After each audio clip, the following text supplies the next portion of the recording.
ഇവിടെ കുറച്ച് കുട്ടികളൊക്കെ ഭയങ്കര സാറെ കുറച്ച് കുട്ടികൾ ഇവിടെ കാണാൻ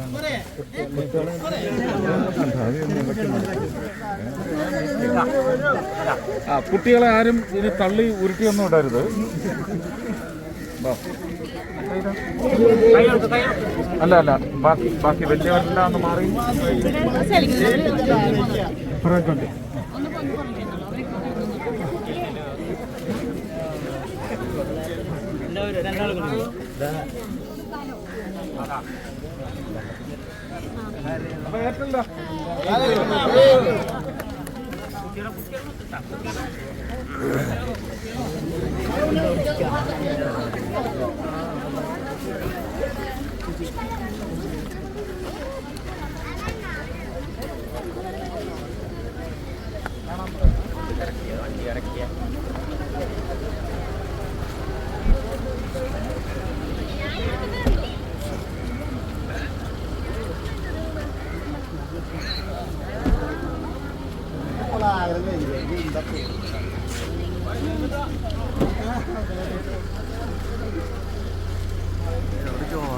ഉള്ളിലോ ബ്ലോക്കൊക്കെ